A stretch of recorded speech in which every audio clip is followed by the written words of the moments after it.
সম্প্রতি ভারতের বিতর্কিত ওয়াকফ আইন স্থগিত করে দিয়েছে সুপ্রিম কোর্ট।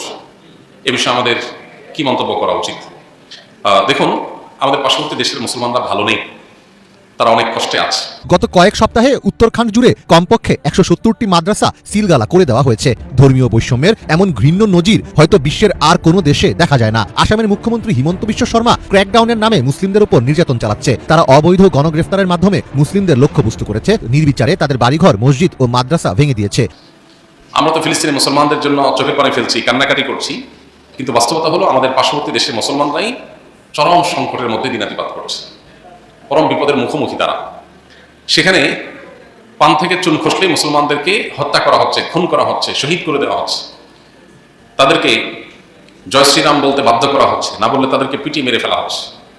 সামান্য মিথ্যা এবং ঠুনকা অজুহাত গরুর গোশত করার ফ্রিজে আছে, এই ধারণার উপর ভিত্তি করে মানুষকে পিটিয়ে মেরে ফেলা হচ্ছে।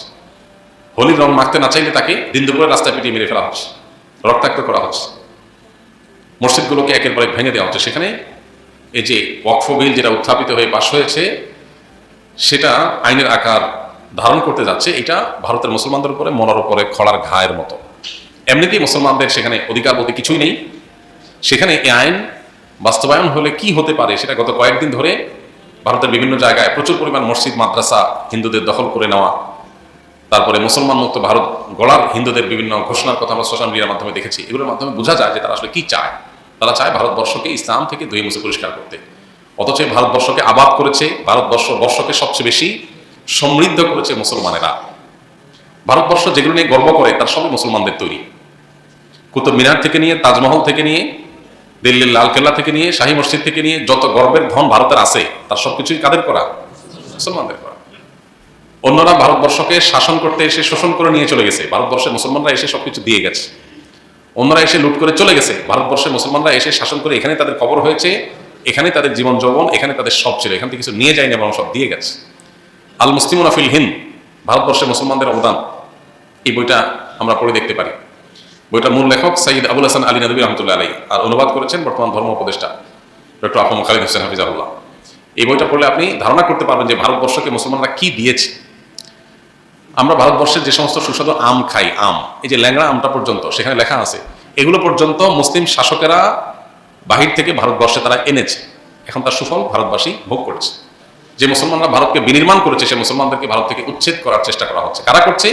যারা সকাল বিকাল আমাদের দেশে তথাকথিত সংখ্যালঘু নির্যাতনের ব্যাপারে উৎসাহ প্রকাশ করে, বিবৃতি দেয়, আমাদেরকে সতর্ক করে, আর তারা তাদের দেশের সংখ্যালঘু মুসলমানদেরকে কুচু কাটামোড়ে করে কাটছে। এটার বিরুদ্ধে আমাদের তীব্র প্রতিবাদ করা দরকার। সুপ্রিম কোর্ট এই ওয়াকফ আইন এটা স্থগিত করেছে, এটা সন্দেহাতীতভাবে প্রশংসনীয় কাজ, কিন্তু এটা চূড়ান্তভাবে বাতিল করা, শুধু স্থগিত নয়, বাতিল করা এবং সেটাকে কার্যকর করা, এটা হলো সময়ের সবচেয়ে প্রয়োজনীয় দাবি।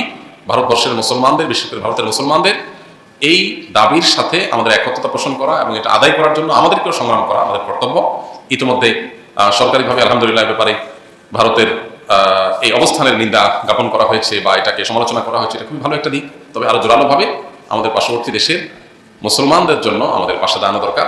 যারা আমাদের দেশের সংখ্যালঘুদের বিষয়ে আমাদেরকে নসিহত করে, যদিও আমাদের দেশের সংখ্যালঘু অনেক ভালো আছে, তারা তাদের দেশের সংখ্যালঘুদের উপর যে নির্যাতন করছে তাদের কোনো মুখে আমাদেরকে নসিহত করার কোনো অধিকার নাই।